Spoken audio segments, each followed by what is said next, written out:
झारखंड के मूल सवालों से जुड़ा एक सवाल है। मैं साथी विधायक नवीन जी की भावना का बड़ा सम्मान करता हूं, लेकिन साथी नवीन जी अगर मेरी जगह रहते तो शायद यही बात वो बोलते जो मैं बोलने जा रहा हूं।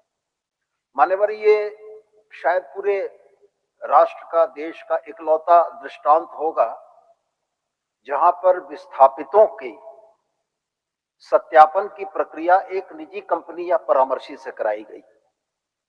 कलकत्ता की एक निजी परामर्शी company messrs CES private limited Kolkata एक निजी संस्थान है। बहुत सारी योजनाएं बनी, बहुत सारे विस्थापन हुए, बहुत सारे रिलोकेशन हुए, बहुत को समायोजित किया गया, लेकिन ये पूरे झारखंड में तो बिल्कुल नहीं, शायद देश में भी नहीं होगा कि कोई निजी परामर्शी संस्था से तमाम विस्थापितों का सूचीबद्ध करा लिया गया। मान्यवर, उसी सूचीबद्ध 393 लोगों की सूची लेकर माननीय विधायक जी ने तत्कालीन सरकार से आरएनआर पॉलिसी के तहत बड़ा ल्यूक्रेटिव पैकेज उनके लिए किया। ये भी उचित है, हम इस पर भी सवाल नहीं खड़ा करते हैं, लेकिन मूल रूप से सवाल ये खड़ा होता है मान्यवर कि जिस परामर्शी संस्था को कोई कानूनी जवाबदेही नहीं है, क्या उसके तथ्यों की समीक्षा नहीं की जानी चाहिए? किसी अगर निजी संस्था को सरकार के इतने महत्वपूर्ण काम दे दिए जाएं तो उसकी गुणवत्ता की समीक्षा तो करनी पड़ेगी। तो मान्यवर, यही परिस्थिति बनी जो मैंने अपने उत्तर में लिखा है कि परामर्शी द्वारा उपलब्ध कराई गई सूची की समीक्षा के उपरांत इनके पुनर्स्थापन का प्रक्रियाधीन है। अब इसमें माननीय सदस्य को यदि कोई आपत्ति है तो वो उत्तर मांगे, मैं सहर्ष उत्तर दूंगा। कब से कंप्लीट है? नवीन जी पूछ लीजिए। अध्यक्ष महोदय, उत्तर सुन लेना। उत्तर तो सुन लिया अध्यक्ष महोदय, उत्तर से क्या लेना देना है? 6 साल हो गया बन के कंप्लीट है। आपको उसमें आपत्ति है तो आपको कौन रोका है कि आप डीसी की अध्यक्षता में एक सरकारी टीम बना के जांच करा के क्रॉस वेरिफिकेशन करके उनको दीजिए। आपकी नीयत में ही नहीं है देना। अगर आपकी नीयत में रहता तो ये बहुत लगेगा 3 महीना 6 महीना। 393 लोगों को उसमें बसाना है जिनका खतियान यहाँ का है, जो उसके वंशावली जो जिसमें आते हैं, जो एडल्ट है, उनको कर देना है। निजी कंपनी गलत है, मैं मान लिया कि वो नहीं कर सकता है, सक्षम है, लेकिन आप तो सरकार हैं, आप तो मंत्री हैं। 6 साल में वो खंडर हो रहा है अध्यक्ष महोदय। दूसरा मेरा ये मामला है कि मंत्री जी हमको ये बताएं कि आप अपने, जिस पर आपको विश्वास है कि मेरे डीसी, कमिश्नर, सेक्रेटरी जिनकी अध्यक्षता में टीम बनाना है, आप टीम बना दें। समय सीमा लगाएं कि मैं इतने महीने के अंदर इसको समीक्षा करा लूंगा, क्रॉस वेरिफिकेशन करा लूंगा, उनको आवास में शिफ्ट करा दूंगा। पॉइंट नंबर 1 अध्यक्ष महोदय। दूसरा इसमें लिखा हुआ है कि पूर्व में यहाँ के विस्थापितों के लिए नए आवास आवंटित के अलावा ये एमओयू हुआ था, मैं उसमें था, चीफ सेक्रेटरी थे, मुख्यमंत्री थे, रांची डीसी थे, विभागीय सचिव थे, एमओयू हुआ था। विस्थापितों के लिए सरकारी एवं गैर सरकारी नौकरी में प्राथमिकता, खाली पड़े खेतीहर जमीन के लिए मुआवजा, जिस पर आज वो खेती कर रहे हैं, सरकार का ही जमीन है मान लिए, लेकिन खेती करके रोजी रोटी कर रहे हैं, उनके लिए मुआवजा, वो भी अमाउंट फिक्स है। आप बोलिएगा तो मैं बता दूंगा। और आवास शिफ्टिंग, जो अभी यहाँ आवास से उस आवास में जाएंगे, उसमें शिफ्टिंग का खर्च वो भी एमओयू में था। विस्थापितों के बच्चे के लिए बेहतर शिक्षा, स्वास्थ्य, दुकानदारों के लिए व्यवसायिक सुविधा जैसे अनेक सुविधा उपलब्ध कराने हेतु समझौता हुआ था अध्यक्ष महोदय। और इन्होंने, इसमें मैंने ये भी लिखा कि जो सरप्लस लैंड है, जो एचईसी के अतिरिक्त अधिग्रहित जमीन, जो सरप्लस लैंड है, यहाँ के विस्थापित रैयतों को वापस करने हेतु मैं सरकार का ध्यान आकृष्ट कर रहा हूँ। 2-3 विषय है इस ध्यान आकर्षण में अध्यक्ष। मैं इसलिए ये कह रहा हूं कि ये कोई सरप्लस लैंड अचानक मांग की पॉलिटिकल एजेंडा नहीं है। 1961 में जो एकीकृत बिहार था, पंडित श्री विवेकानंद झा जी के विस्थापितों के साथ समझौता हुआ और उसमें सरप्लस लैंड रैयतों को नाली सड़क ये सब बनाने के बाद वापस करने का समझौता है, उसका पत्र है ये अध्यक्ष महोदय। उसके बाद एक कमेटी बनी 1962 में, जिसमें सांडलिया कमेटी का नाम उसमें आया, डीसी थे, डायरेक्टर फाइनेंस एचईसी की अध्यक्षता में बैठक हुई और उसमें दो उस समय 1962 के विधायक उसमें कमेटी में थे और उसमें ये माना गया कि गठन कमेटी कुटे, आनी, मुड़मा, जगन्नाथपुर, तिरी, लाबे, थड़सेर आदि और राजस्व गांव घोषित करे और सरप्लस लैंड को वापस करे। ये 1961 का ये चिट्ठी है मुख्यमंत्री की अध्यक्षता का और 1962 का सांडलीय कमेटी का ये रिपोर्ट है जो उस समय बहुत मुश्किल से उपलब्ध हुआ है। मंत्री जी, मैंने इसमें बहुत मेहनत किया कि आप हमारे मित्र राजेश कच्छप जी नहीं है, विस्थापितों के लिए बहुत बड़ा बात करते हैं। चुनाव के पहले भी इन्होंने कई वादे किए कि जो इसी सदन में कि हम लोग सरप्लस लैंड वापस कर देंगे रैयत को, मकान जो बनाए हैं वो दे देंगे। ना जमीन मिला, ना घर मिला, ना हम घर के रहे, ना घाट के रहे। तो आखिर ये जो घर बना, इसमें आप समीक्षा उपरांत कितने दिन के अंदर शिफ्ट कराएंगे और जमीन जो सरप्लस लैंड एचईसी का है उसको वापस करेंगे या नहीं करेंगे? मान्य ये दो विषय है जी। एक तो घर को आप क्रॉस वेरिफिकेशन की बात आ रही है, तो आप अगर क्रॉस वेरिफिकेशन कराना चाहते हैं तो करा लीजिए और फिर समय दे दीजिए, हो गया। मान्यवर, जब बुनियाद ही गलत हो तो इमारत तो टेढ़ी बनेगी। माननीय विधायक इस बात को भूल जा रहे हैं कि विस्थापितों की गांव की जो सूची थी उसमें कुल 8 गांव थे। मैं सदन को पढ़ के बता देता हूं, जबकि वास्तव में समय ही खर्च करना है। मोड़मा, आनी, कुटे, भुसुर, जगन्नाथपुर, कल्याणपुर, लाबेद और तिरिल। मान्यवर, जिस परामर्शी के द्वारा यह सर्वेक्षण किया गया उस सर्वेक्षण में जगन्नाथपुर और कल्याणपुर को छोड़ दिया गया। अब जब परामर्शी के सर्वे की हम लोगों ने जांच कराई तो यह पता लगा कि लैंड एक्विजिशन के टाइम में जो पंचाट बना था उससे पंचाट से उन विस्थापितों की सूची मेल नहीं खाती है। मैं माननीय सदस्य की भावना से, झारखंड की इस भावना से बिल्कुल सहमत हूं कि विस्थापितों को उसका अधिकार मिलना चाहिए, लेकिन मैं भी इस बात के लिए स्पष्ट कहता हूं कि विस्थापितों के नाम पर अगर बाहरी लोग आकर यहां बस के जमीन लेना चाहते हैं तो हेमंत सोरेन की सरकार कतई जमीन देने को तैयार नहीं। मान्यवर, जिसका पंचाट में नाम नहीं, मूल रैयत से कोई संबंध नहीं, वैसे 108 लोगों का नाम मौजूद है। अब उन 108 लोगों को देने का मतलब है कि झारखंड की आत्मा के साथ हम अन्याय करने जा रहे हैं। सबसे महत्वपूर्ण विषय यह है मान्यवर, और हमने बहुत स्पष्ट अपने उत्तर में दिया उनको कि ये प्रक्रियाधीन है।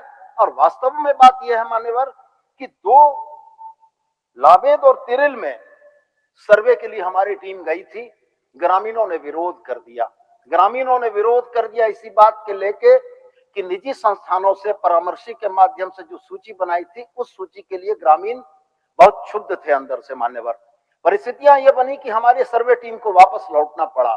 हम ग्रामीणों में यह विश्वास जगाना चाहते हैं कि उस दौर में 2016 में जिस तरीके से आनन फानन में अपने लोगों को फायदा पहुंचाने के लिए निजी परामर्शी के माध्यम से 393 लोगों की लिस्ट बनाई गई थी, हेमंत सोरेन की सरकार वैसा नहीं करेगी।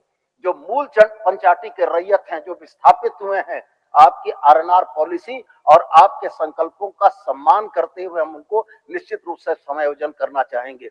दूसरा प्रश्न जो इन्होंने किया, 1952 से लेकर 1962 से लेकर तमाम चीजों को इन्होंने माननीय सदस्य ने सदन के पटल पर रखा।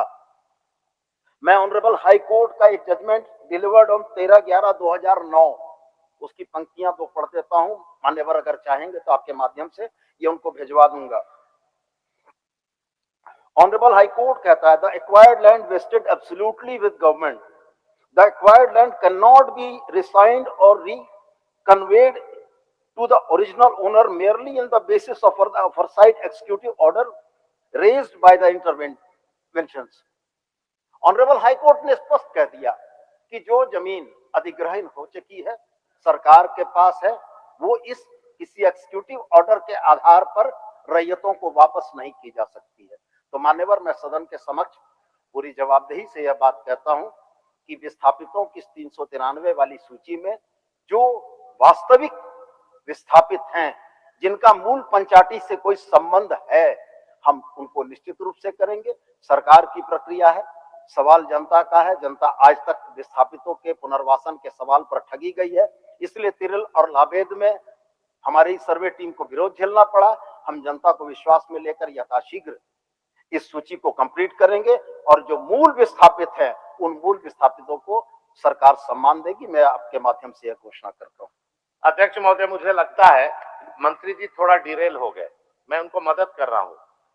उन्होंने जो 8 गांव का नाम लिया वो सही बात है, लेकिन ये जो घर बना है ये 8 गांव के लिए नहीं बना है। ये मैं आपको बताना चाहता हूं कि ये विधानसभा के लेफ्ट एंड राइट जो कोर कैपिटल है आरएनआर पॉलिसी के अंदर, जिस पर विस्थापित रह रहे हैं, अभी मकान बना के रह रहे हैं, उनका घर जो तोड़ा जाएगा, तोड़ने के पहले उनको शिफ्ट कराया जाएगा। मेरी बात समझिए अध्यक्ष महोदय, जो आपके विधानसभा के लेफ्ट, विधानसभा के राइट जितना 350-400 मकान बने हैं एडल्ट को, उन्हीं को देना है। आप बोल रहे हैं लाभेद, आप बोल रहे हैं कल्याणपुर। अरे हुजूर, कल्याणपुर का मामला ही नहीं है, ये कोर कैपिटल एरिया जो आपका विधानसभा में आपका सचिवालय बनना है, फलना बनना है, जिस पर विस्थापित आज भी एग्जिस्ट कर रहे हैं, मकान बना के अपने रईती, उनके लिए बना है अध्यक्ष महोदय। उनको शिफ्ट कराना है, घर को तोड़ना है। Point number 1।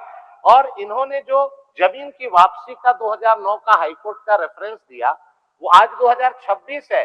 लारा कानून, हमारे भू राजस्व मंत्री यहाँ बैठे हैं, 2013 क्या कहता है कि जिस पर्पस से लैंड लिया गया, उस पर्पस से लैंड अगर यूटिलाइज नहीं हुआ तो सरप्लस लैंड को हम वापस रैयत को कर देंगे। आपके घोषणा पत्र में भी है। तो हम आप 2009, 62, 61 में क्यों जा रहे हैं? आज देखिए ना कि आज 2013 का कानून आप फॉलो करेंगे इस केस में कि नहीं। और जिनका मकान आप तोड़ेंगे, अभी अगल बगल जहां पर आपको बिल्डिंग बनाना है, प्रोजेक्ट बिल्डिंग बनेगा, मंत्री लोग के लिए बनेगा, उनका घर जो टूटेगा हुजूर, इसमें चल गए जगन्नाथपुर, कल्याणपुर, जीरील, कहां कहां चल गया अध्यक्ष। तो उतना बड़ा नहीं मामला है। मामला इतने है कि जो 350-400 घर यहाँ बना है, जिनको आप तोड़ेंगे, वहां शिफ्ट कराएंगे, उन्हीं के लिए घर बना है। लुक्रेटिव बन गया, अरे लुक्रेटिव बन गया तो जनता के लिए बन गया। नवीन जायसवाल का घर उसमें नहीं बन गया। विस्थापित का जिसका आप घर तोड़ेंगे, उसके साथ न्याय हमने कराया था रघुवर दास जी की सरकार में बैठ के हाई लेवल मीटिंग में, और करीब 50 विस्थापितों के साथ ये एमओयू हुआ था। मेरा यही कहना है, उधर मत जाइए कल्याणपुर, आप यहाँ देखिए अगल बगल। फाइनल जवाब मान्यवर नवीन जायसवाल जी शायद उस समिति के सदस्य होंगे, तो समिति की जो मूल भावना होगी उससे वो ज्यादा बेहतर अवगत होंगे। हम उस पर सवाल नहीं खड़ा करते हैं। कोर कैपिटल एरिया में कुल 8 गांव आते हैं, और कोई भी सरकार जब पुनर्वासन की बात करती है तो उन 8 गांवों के पुनर्वासन की बात करती है। मैं उनकी बात से भी सहमत हो जाता हूँ। अब मान्यवर मेरी बात पूरी होने दीजिए। नवीन जी, नवीन जी हमने नहीं टोका। नवीन जी सुन, जो विस्थापित को पुनर्वासन का जो बात ये कह रहे हैं, जैसे लटमा, कल्याणपुर, नया सराय, मुड़मा, वहां पर 10-10 डिसमिल जमीन, 20-20 डिसमिल जमीन 1962 में रैयत पैसा देके 400, 500, 600 में वहां विस्थापितों को वहां बसाया गया है अध्यक्ष महोदय, जमीन मिला है। लेकिन ये जो मामला है ये कोर कैपिटल का समझ में आ गया मंत्री जी का। बोले मंत्री जी।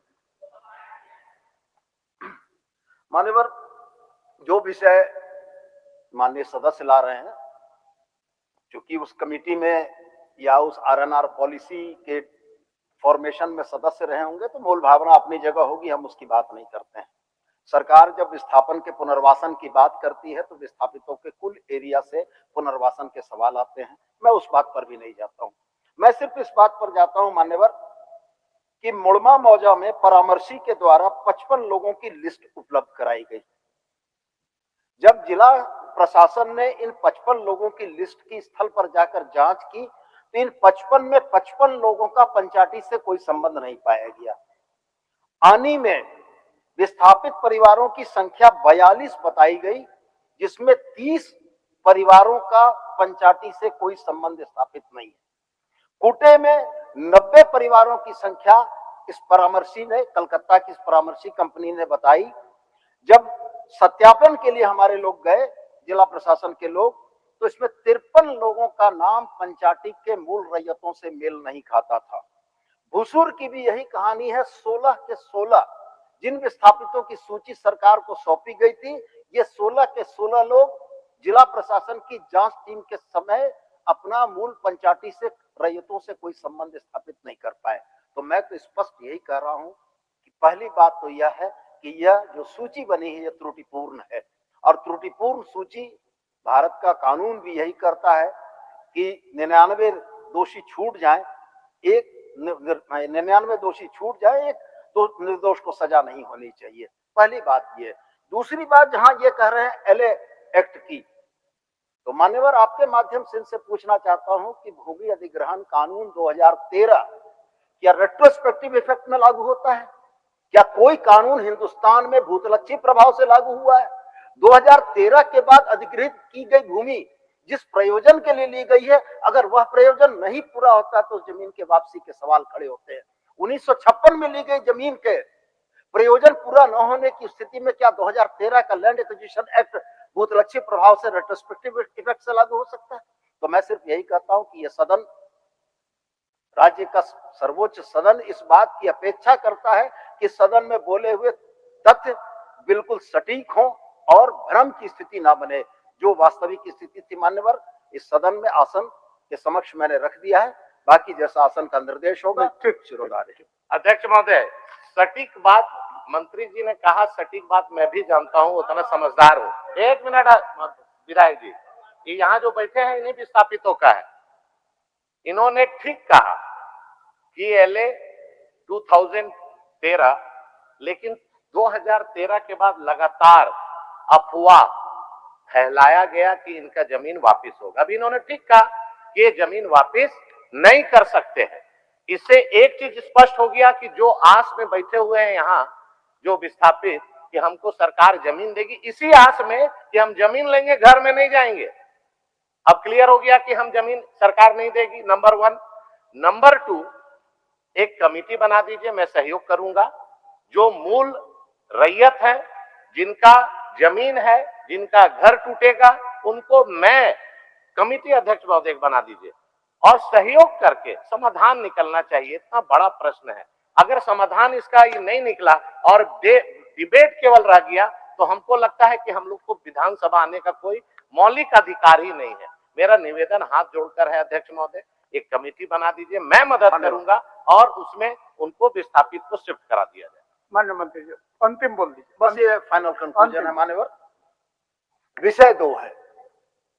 अब हमारे विद्वान साथी इस विषय को अपने तरीके से ट्विस्ट कर रहे हैं।